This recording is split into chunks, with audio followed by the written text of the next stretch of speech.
2024 के इलेक्शंस हो चुके हैं। हमने देखा किस तरह से बीजेपी को थोड़ी सी मेजॉरिटी में धक्का लगा, लेकिन स्टिल बीजेपी की सरकार केंद्र में है।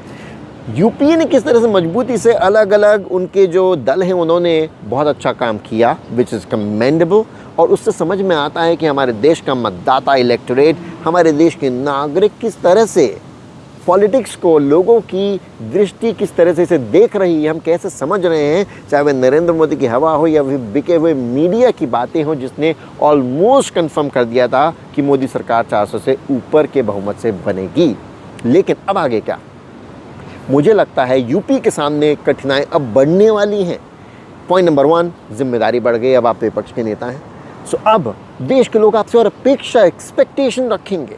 जिस तरह से आपको कंडक्ट करना चाहिए लोगों के लिए, विपक्ष की तौर पे मजबूती से सरकार की गलत नीतियों का विरोध करते हुए लोगों को जीत दिलानी चाहिए, जिसमें कहीं ना कहीं विपक्ष विफल होता हुआ दिख रहा है।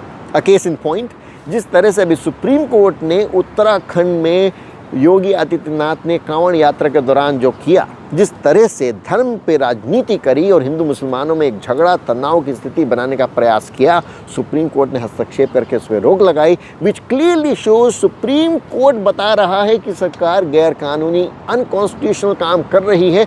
सुप्रीम कोर्ट सरकार के फैसले पर रोक लगा रहा है, लेकिन हमारा विपक्ष ये नहीं कर पाया। हमारे विपक्ष ने कोई मुखर, मजबूत आंदोलन नहीं इसके आगे उठाया। बहुत सारे दल बातें उठाते रहे, लेकिन उतनी एकता के साथ आगे आके सुप्रीम कोर्ट से पहले इस अन्याय, इस गलत, असंवैधानिक रवैये के विरुद्ध इकट्ठा नहीं हो सके। इट्स अ बिग विफलता ऑन विपक्ष। सेकंड, जिस तरह से विपक्षी दल कर रहे हैं, जैसे आम आदमी पार्टी ने घोषित कर दिया कि हम पंजाब में हो या हरियाणा में हो या दिल्ली में हो अलग इलेक्शन लड़ेंगे, it will cause a lot of damage. क्योंकि बार बार अब ये देखिएगा कि ये लोग सिर्फ जब इलेक्शन होते हैं, इनकी ज़रूरतें होती हैं, साथ में आते हैं, लेकिन ये सामूहिक तौर पे जेन्युइनली किसी आइडियोलॉजिकल या देश के लिए इकट्ठे नहीं हुए हैं। बीजेपी इसको बहुत अच्छे से भुना सकती है, क्योंकि बीजेपी के सारे दल जो उसके साथ हैं, बीजेपी उनसे राज्य स्तरों पे भी उसी तरह से मिलजुल के चुनाव लड़ती है।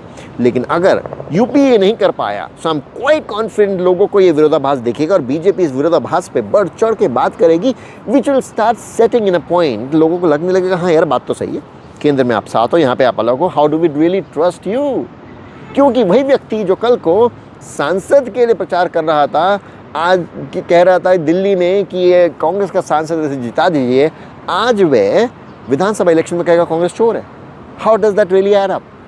ठीक है, तो इस चीज़ को हमें समझना होगा। अगर विपक्ष को आगे मजबूती से अपने आप को प्रस्तुत करना है, एक अल्टरनेटिव एस्टेब्लिश करना है, तो आपको पूरे देश में एकजुट होकर एक नेता के साथ मिलकर एक आइडियोलॉजी को लेके चुनाव लड़ना होगा।